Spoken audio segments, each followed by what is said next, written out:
fist into here. That's quite hot, so I have to be careful with that. No need for a stick to test if it's real or not.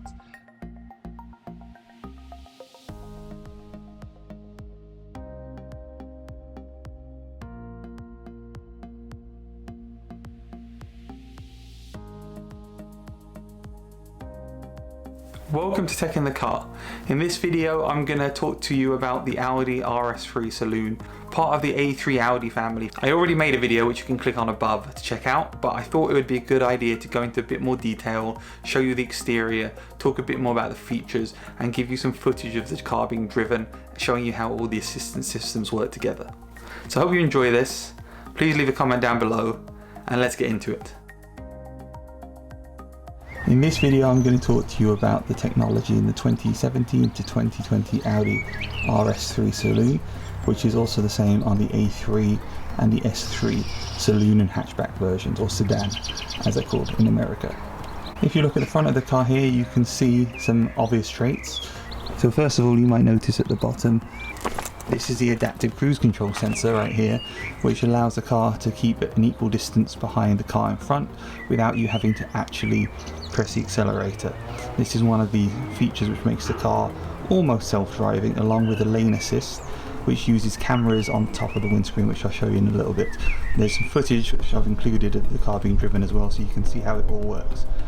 Other notable features on the front of the Audi RS3 are the big vents at the side. They're real vents which intake lots of air because the engine is a 2.5 litre 5-cylinder engine which makes 400 horsepower and 480 newton meters of torque. So it's a very powerful car. It's 265 horsepower per ton, the weight of this car, so it's a very, very quick car, and it's very nimble because of its small size as well. That little triangle you see in front of you there are the cameras which let the lane assist work. With those it's able to stay in its lane and steer by itself. This is the engine in the Audi RS3, which makes 400 horsepower and 480 newton meters of torque. It's one of the fastest cars of this size in the class. Only the Mercedes AMG A45S is faster, and that's because that's a newer model year than the Audi. I'm sure when the Audi gets updated it'll be even faster. However, the AMG does have more advanced technology in the car because it's the newer model year, and I hope I can show you that at some point soon as well. Here we have the side profile of the Audi RS3 Saloon. As you can see, it's got 6 caliper brakes at the front, which mean it has fantastic stopping power, so it's able to come to a stop very, very quickly. Those are the biggest brakes in the S3 RS3 A3 line, and carbon ceramic brakes are also available for an extra £4,500, which I don't have on my car. At the front here you can see again, if you look closely, the vents from the side and also the parking sensors and the LED light. Here you can see the indicators which pulse from side to side. This is on the front and the back on this car, and these are an optional extra with the A3 line. If you look at the rear of the Audi RS3 Saloon, you can see the massive exhaust pipes. They're very, very large. You can fit your fist into there. I might have a video I can show you of that just here. Fist into here. That's quite hot, so I have to be careful with that. No need for a stick to test if it's real or not. If you look at the exhaust pipes, you can see they're really big. That's a feature of the RS Audi line.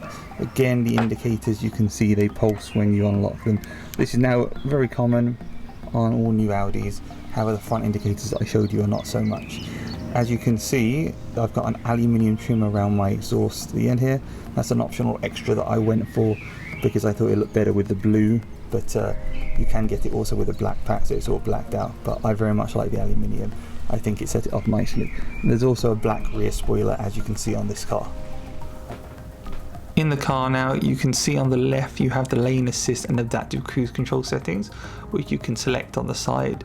The green lines show that the car can see the size of the road and it knows where it is in relation to everything else, and the box is a distance. As it goes red, it means you're getting too close to the car in front and might hit it, and you can adjust the various settings there. Then you have another view here. You can still see in the bottom right hand corner the lane assist and the adaptive cruise control settings. In the middle right now is the tyre pressures, which is very useful. They've gone to the left now.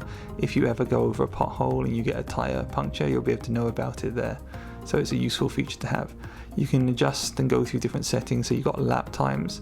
I can't say I've ever used the lap times, but if you were to go onto a track, you can do that and you can save those statistics as well. And going back to the onboard computer, you can see this view here shows the drive assist settings, and it will replicate what's in the corner down there as you just saw. Now we transfer to the classic mode for driving, which has a rev counter and speedo on the sides like you would expect normally in a car, and in the middle you can display different settings, and you can change the layout, of course, back to the sport layout if you want to, which puts a rev counter and the electronic speedo in the center of the car. That's the setting I normally drive in. That's the RS specific sporty mode, as you can see, and you can adjust them and move them around, and it will tell you that you need any services or any other information will appear just like you would expect. And you've got the power and torque on the right hand side here, and then you've got the tire pressures on the left, and you can see as you drive how smoothly it goes through all the various different modes. And then when you turn it off, you get the RS3 logo and it fades to black. Hope you enjoyed the video. Please like and subscribe and let me know what you think, and I'll see you in the next video. Thank you.